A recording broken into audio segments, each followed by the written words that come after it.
Subscribe कीजिए VGA creative classes channel को और बेल आइकन को दबाइए लेटेस्ट अपकमिंग वीडियो सबसे पहले देखने के लिए। कोऑर्डिनेट ज्योमेट्री की जब हम बात करेंगे तो देखो शुरुआत है बेसिक से। जिनको बिल्कुल भी इसके बारे में नॉलेज नहीं है तो ध्यान से केवल देखो, हम स्टार्टिंग से मूवमेंट करेंगे कि हम जो भी वर्ड यहाँ पर यूज करने वाले हैं, जिसके बारे में हम बात करेंगे, उन सभी का बेसिक क्या है। देखो शुरुआत में क्लास 9 के स्टैंडर्ड से अगर देखा जाए तो ये हमारा एक कोऑर्डिनेट प्लेन होता है। ये एक्स और एक्स डैश, ये वाई और ये वाई डैश, ठीक है। हालांकि इसमें हमें इसको ड्रॉ नहीं करना होगा, और करना भी होगा तो मेथड पहले समझ लो सभी। जिधर डैश होता है उधर के सभी कोऑर्डिनेट नेगेटिव होते हैं। तो इधर डैश है, इधर के सभी कोऑर्डिनेट नेगेटिव है। इधर ये डैश है तो इधर के सभी कोऑर्डिनेट नेगेटिव है। अब ये वाला पॉइंट है जहां पर दोनों एक्सिस इंटरसेक्ट होती हैं। इस वाले पॉइंट को हम बोलते हैं ओ, और ये ध्यान रखना इस वाले पॉइंट को हम लोग ओ बोलते हैं। ओ का मतलब है ऑरिजिन, ठीक है। जब भी क्वेश्चन में वर्ड आएगा ऑरिजिन, तो ऑरिजिन का मतलब एक वो पॉइंट होता है जहां पर दोनों एक्सिस इंटरसेक्ट करती हैं, और इस पॉइंट के कोऑर्डिनेट होते हैं 0,0, ठीक है। ध्यान देना सभी। अगर क्वेश्चन में तुमसे ये बोला जाएगा कि point lie on the origin, तो ऑरिजिन उन्होंने इसीलिए वर्ड यूज किया है कि उस टाइम उसके जो कोऑर्डिनेट होंगे वो 0,0 हो जाएंगे। ये हमारा वर्ड है ऑरिजिन। अब देखो इसको हम लोग बोलते हैं एक्स एक्सिस और इसको हम लोग बोलते हैं वाई एक्सिस। एक्स एक्सिस को हम लोग बोलते हैं, ठीक है, हॉरिजॉन्टल, और वाई एक्सिस को हम लोग बोलते हैं वर्टिकल। इसको हम बोलते हैं वर्टिकल, ठीक है। अब देखना ये हॉरिजॉन्टल और ये वर्टिकल है, और दोनों ही एक्सिस तुम्हारी परपेंडिकुलर है, क्योंकि यहां पर एंगल कितने डिग्री का बनता है, 90 डिग्री का एंगल बनता है। अब देखो पहला क्वाड्रेंट है, इसको बोलते हैं फर्स्ट क्वाड्रेंट, ये हमारा सेकंड क्वाड्रेंट होता है, ये वाला थर्ड क्वाड्रेंट, और ये क्वाड्रेंट हमारे पास फोर्थ। लिखने का मेथड क्या है, इधर x हमारा प्लस का है, इधर y भी पॉजिटिव है। अब देखो सेकंड क्वाड्रेंट में यहाँ पर x डैश आ रहा है, तो x नेगेटिव और y पॉजिटिव, यानी कि नेगेटिव कॉमा पॉजिटिव। और जब हम थर्ड क्वाड्रेंट की बात करेंगे x भी नेगेटिव और y भी नेगेटिव है, तो यानी कि माइनस कॉमा माइनस। जब हम फोर्थ क्वाड्रेंट की बात करें तो x है पॉजिटिव और y है तुम्हारा नेगेटिव, यानी कि x वो पॉजिटिव कॉमा नेगेटिव। ये तो इसका जनरल डिस्कशन है। अब देखो इस वाले प्लेन को हम एक्स वाई प्लेन भी बोलते हैं, एक्स वाई प्लेन भी बोलते हैं, ठीक है। और हम इसको कोऑर्डिनेट प्लेन भी बोलते हैं, इसको हम कोऑर्डिनेट प्लेन भी बोलते हैं, ठीक है। और तीसरा इसका नाम है कार्टेशियन प्लेन, और इसको हम लोग कार्टेशियन प्लेन भी बोलते हैं। ये इसके तीन नेम है, तीनों का मतलब सेम है। एक्स वाई प्लेन बोल दोगे तब भी हम इसकी बात कर रहे हैं, और कोऑर्डिनेट प्लेन बोल देंगे तब भी हम इसकी बात कर रहे हैं, और कार्टेशियन प्लेन बोलेंगे तब भी हम इसकी बात कर रहे हैं। ये तीनों इसी प्लेन के नेम हैं, ठीक है। अब देखो सभी, अब यहां पर इनको लिखने का मेथड क्या होता, कोऑर्डिनेट को लिखने का मेथड, ठीक है। तो कोऑर्डिनेट को हम लोग लिखते हैं ए कॉमा बी। समझना पहले तक, कोऑर्डिनेट को लिखने का जो मेथड होता है, तो हम यहां पर स्मॉल ब्रैकेट में ए कॉमा बी, जिसमें जो ए है, ए रिप्रेजेंट करता है एक्स एक्सिस के कोऑर्डिनेट को, और वी रिप्रेजेंट करता है वाई एक्सिस के कोऑर्डिनेट को। ए रिप्रेजेंट यहां पर एक्स एक्सिस के कोऑर्डिनेट को करेगा, और बी रिप्रेजेंट करेगा वाई एक्सिस के कोऑर्डिनेट को। अब देखो एक्स एक्सिस और वाई एक्सिस, एक्स एक्सिस का मतलब है इसको हम लोग बोलते हैं एफ सीसा। ध्यान देना सभी, ये है तुम्हारा एफ सीसा, ठीक है। और इसको हम लोग बोलते हैं ऑर्डिनेट। अगर तुमसे ये बोला जाए कि ये ऑर्डिनेट का कोऑर्डिनेट है और ये एफ सीसा का कोऑर्डिनेट है, तो एफ सीसा का मतलब एक्स एक्सिस और ऑर्डिनेट का मतलब वाई एक्सिस। मतलब ये सिर्फ बेसिक है, स्टार्टिंग ऑफ कोऑर्डिनेट ज्योमेट्री की। कोऑर्डिनेट ज्योमेट्री की जब हम लोग स्टार्टिंग करते हैं तो ये सब बातें हमें पता होनी चाहिए। लिखने का मेथड क्या होता है, अब देखो नोट में हम क्या लिखेंगे, यहाँ पर नोट में कुछ पॉइंट हैं जिनके बारे में तुम्हें अच्छे से पता होना चाहिए। If the point lie on the X axis, अगर कोई भी पॉइंट एक्स एक्सिस पर लाई करेगा, इफ द पॉइंट,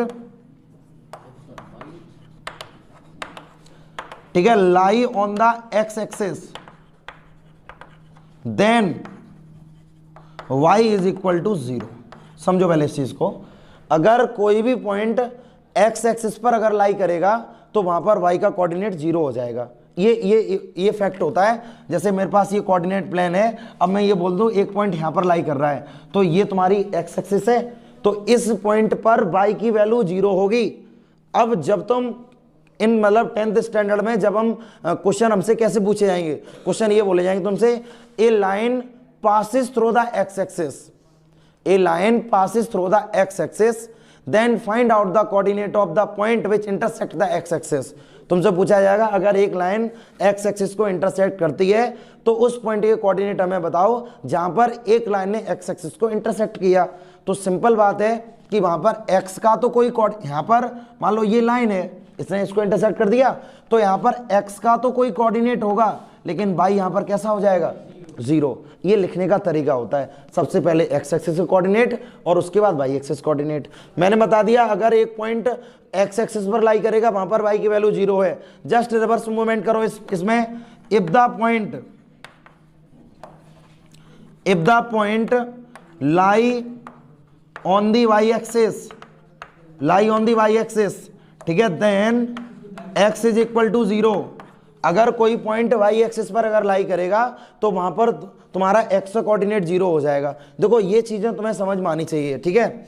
अब यहां पर इन क्वेश्चंस को वो कैसे कैसे तुमसे पूछ सकता है। जैसे मैं अगर तुमसे ये बोलना चाहूं a line parallel to the Y axis, चीजों को पहले समझो, a line parallel to the Y axis, तो ये वाली लाइन ये वाली तुम्हारी वाई एक्सिस होती है और ये वाली तुम्हारी एक्स एक्सिस होती है। अब ये वाली जो लाइन है, हमने जो अभी लाइन ड्रॉ की है, ये किसके पैरेलल है, वाई एक्सिस के पैरेलल। तो कोई भी लाइन वाई एक्सिस के पैरेलल जब हो पाएगी जब वहां पर वाई का कोऑर्डिनेट 0 हो। समझो पहले इन चीजों को, यहां पर ये वाई का कोऑर्डिनेट 0 है, मैंने यहां पर ही बोला point lie on the X axis, then Y is equal to 0। अब क्वेश्चन वो तुमसे ये भी पूछ सकता है कि मतलब a line parallel to the Y axis, then what is the coordinate of Y, तो वहां पर वाई का कोऑर्डिनेट क्या होगा, 0। या मैं तुमसे यहां पर ये बोलूं a line parallel to the X axis, ठीक है, then find out the coordinate of X axis, then X is equal to 0। अगर कोई लाइन एक्स एक्सिस के पैरेलल है तो एक्स को कट नहीं करेगी, तो इसका मतलब एक्स वहां पर 0 होगा। और अगर कोई वाई के पैरेलल है तो वो वाई को कट नहीं करेगी, इसका मतलब वाई वहां पर 0 है। और तीसरा एंड लास्ट पॉइंट यहां पर ये है, इफ द लाइन, देखना यहां पर, इफ द लाइन या point lie on the origin, then x is equal to 0 और y is equal to 0।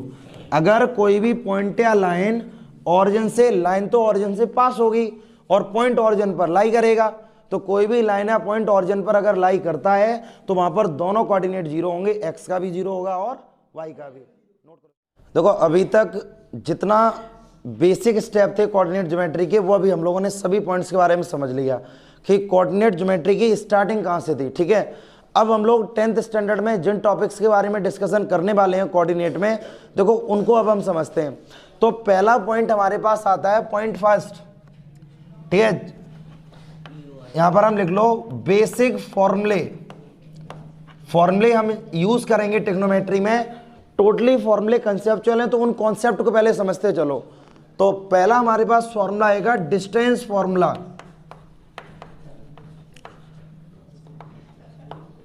Distance formula, तो डिस्टेंस फॉर्मूले का मतलब क्या है, तो देखो यहां से हमारे पास एक लाइन सेगमेंट है ए कॉमा बी, ए के कोऑर्डिनेट है x1 कॉमा y1 और बी के कोऑर्डिनेट है x2 कॉमा y2। ये तुम्हारे पास ए और बी के कोऑर्डिनेट दे दिए गए। अब तुमसे क्वेश्चन में ये बोला जाएगा find out the distance of A B या length of A B, A B की डिस्टेंस क्या है या लेंथ क्या है। तो उसमें जब हम लोग डिस्टेंस फॉर्मूला यूज करेंगे तो A B is equal to square root of x2 minus x1 का whole square plus y2 minus y1 का होल स्क्वायर। ये तुम्हारे पास आएगा distance of A B. Derivation इसके हम समझाएंगे अभी, डेरिवेशन केवल अभी फॉर्मूले पर बात हम भी करेंगे। डेरिवेशन इसके जब हम क्वेश्चंस कराएंगे तो उसी में जब फर्स्ट टाइम फॉर्मूला हम यूज करेंगे तो पहले हम इसका डेरिवेशन तुम्हें समझा देंगे, ठीक है। तो समझते चलो, फॉर्मूले जब तुम्हें बनाना आएंगे तभी फॉर्मूले यूज करोगे, फिलहाल तभी बेसिक फॉर्मूले उनके बारे में पहले समझ लो। पहला डिस्टेंस फॉर्मूला है। अब हम दूसरे फॉर्मूले की बात करेंगे जिसको हम लोग बोलते हैं सेक्शन फॉर्मूला। देखो सेक्शन फॉर्मूले का मतलब क्या है? सेक्शन फॉर्मूले का मतलब ये है कि कोई भी लाइन सेगमेंट, ये हमारे पास एक लाइन है ए बी, ए बी के कोऑर्डिनेट हैं x, x1, y1 और b के कोऑर्डिनेट हैं x2, y2। ए के कोऑर्डिनेट हैं x1, y1 और b के कोऑर्डिनेट हैं x2, y2। कोई भी लाइन इस लाइन सेगमेंट को एक रेशियो में डिवाइड करेगी, ठीक है। एक लाइन सेगमेंट आई और इस वाली लाइन को कट करेगी, मान लो इस वाले पॉइंट पर कट कर गई। ये वाला पॉइंट तुम्हारे पास P पॉइंट है, इसके कोऑर्डिनेट x, y। ये ध्यान रखना, ये जनरल रिप्रेजेंटेशन है, तो जनरल रिप्रेजेंटेशन सभी का क्लियर होना चाहिए। जब भी हम क्वेश्चंस को सॉल्व करेंगे तो x1, y1, x2, y2 और इसके कोऑर्डिनेट हमेशा x, y रहेंगे, ये ध्यान रखना सब, ठीक है। अब ये जो लाइन ऊपर से आ रही है, इसने गिवन लाइन को किसी रेशियो में डिवाइड किया होगा, तो वो रेशियो हम यहाँ पर बता दे रहे हैं। जैसे मान लो m/n में इसने कट कर दिया। जब इस लाइन ने ए बी लाइन को डिवाइड किया तो ए बी लाइन को m/n में डिवाइड कर दिया।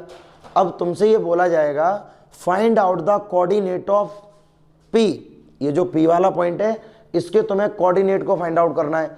एक तो यहाँ पर ये क्वेश्चन बनता है और दूसरा क्वेश्चन तुम्हें ये बनता है यहाँ पर कि find out the ratio, if the coordinate are given then find out the ratio, ठीक है ना। अगर कोऑर्डिनेट तुम्हें दे दिए जाएंगे तो तुमसे रेशियो पूछा जाएगा।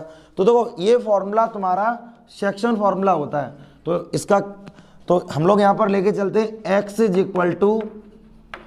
mx2 प्लस के nx1 अपॉन m प्लस के n और y = आता है m/2 प्लस के m/1 upon m plus n। देखो ये तुम्हारा है सेक्शन फॉर्मूला, ठीक है।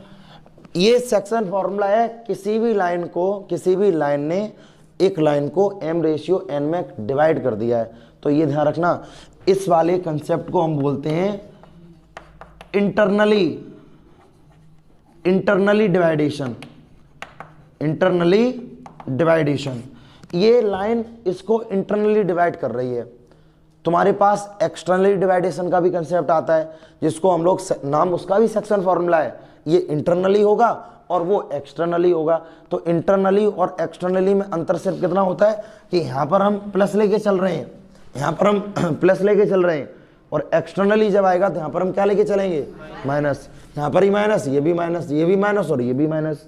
तो ये वाला जब माइनस माइनस यहाँ यूज कर दोगे तो वो वाला जो सेक्शन होगा वो एक्सटर्नली सेक्शन होगा। क्लियर है इतना? ये इंटरनली तुम्हारे टॉपिक में 10th के स्टैंडर्ड में केवल इंटरनली डिवाइडेशन है, एक्सटर्नली का कोई मतलब नहीं, लेकिन मैंने तुम्हें समझा दिया, ठीक है। अब तीसरा टॉपिक ये आता है कि तुम्हारे पास इस लाइन ने गिवन लाइन को m/n में डिवाइड कर दिया। अब क्वेश्चन तुम्हारे पास ये आता, सपोज करो जो लाइन डिवाइड करेगी दूसरी लाइन को, सपोज करो वो मिड पॉइंट पर ही उसको डिवाइड कर रही हो, तो कि अगर इफ द लाइन डिवाइडेड या intersect the another line segment at a mid point पर अगर इसको डिवाइड करे, जैसे ये वाला पॉइंट मैं मान ले रहा हूं A, ठीक है, ये वाला पॉइंट, तो इस फॉर्मूले का नाम होता है, पहले फॉर्मूले का नाम लिख लो, इस वाले फॉर्मूले का नाम होता है mid point formula. Mid point formula. अब देखो यहां से एक जो लाइन सेगमेंट है तुम्हारे पास, ये वाला पॉइंट हो गया A और ये वाला पॉइंट हो गया B, और ये वाला जो P पॉइंट है, और P is also the mid point. यहां लिख दो P है वो कैसा पॉइंट है तुम्हारा? मिड पॉइंट है तुम्हारा, ठीक है, मिड पॉइंट।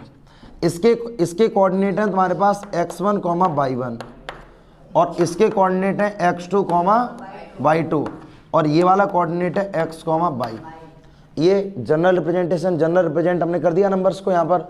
अब तुमसे ये पूछा जाएगा find out the coordinate of x, y। अब अगर मैं तुमसे ये बोलता कि ये रेशियो कि तुम इसको रेशियो वाले फॉर्मूले से करो। ये इसका डेरिवेशन जो है वो रेशियो से ही हमने प्रूफ किया। कैसे प्रूफ किया?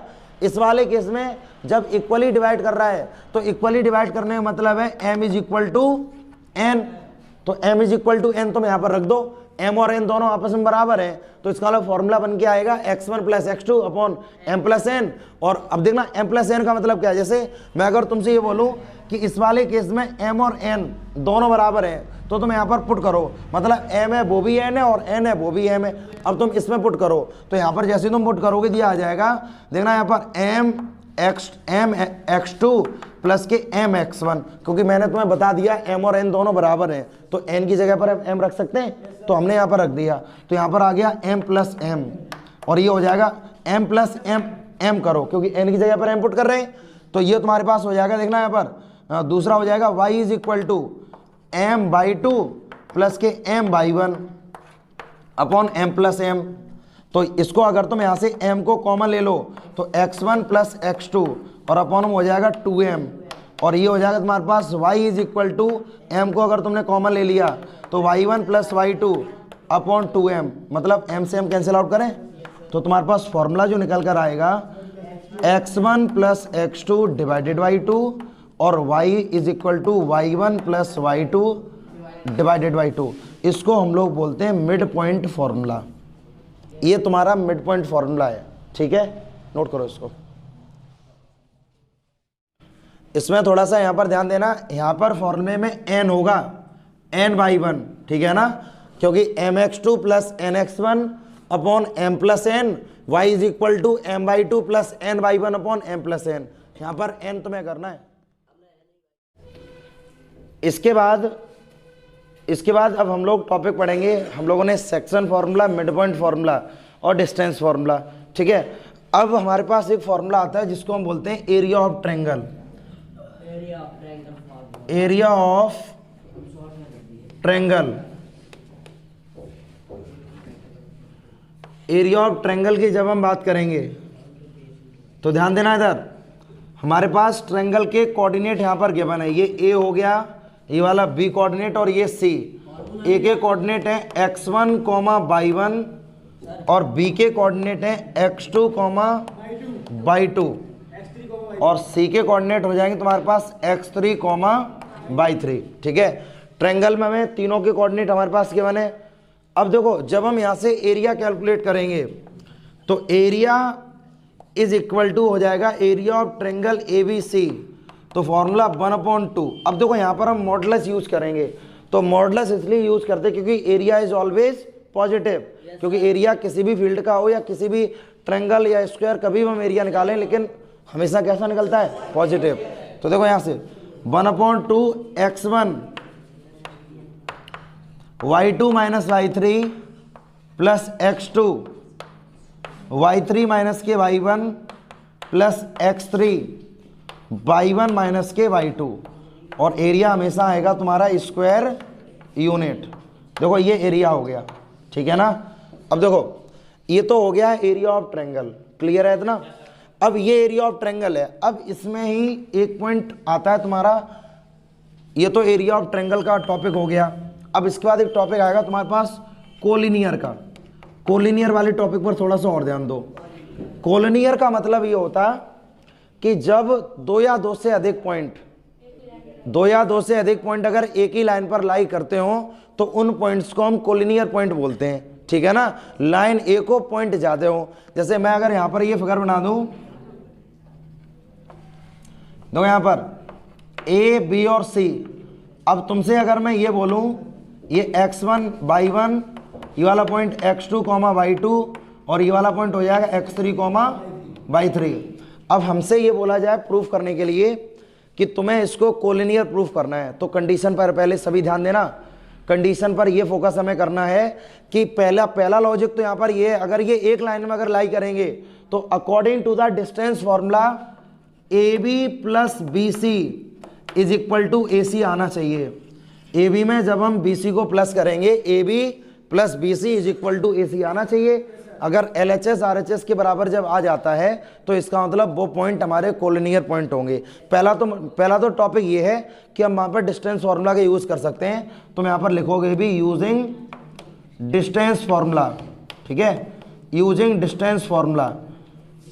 अब इसके बाद वाला टॉपिक क्या है, ये तो हमने डिस्टेंस फार्मूला यहाँ पर यूज़ कर दिया।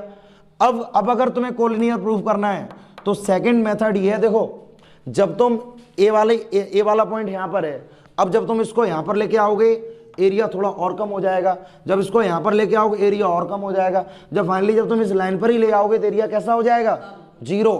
क्लियर है ना, जब पॉइंट लाइन पर ही लाई करेगा तो एरिया 0। तो दूसरा टॉपिक है तुम्हारे पास, दूसरा इसका मेथड है कि जब तुम्हें कोलिनियर प्रूफ अगर करना है तो एरिया किसके इक्वल आ जाए, 0 के इक्वल। अगर एरिया 0 के इक्वल आ जाएगा तो तुम लिख दोगे hence ABC are collinear points. Clear है इतना, नोट करो इसको।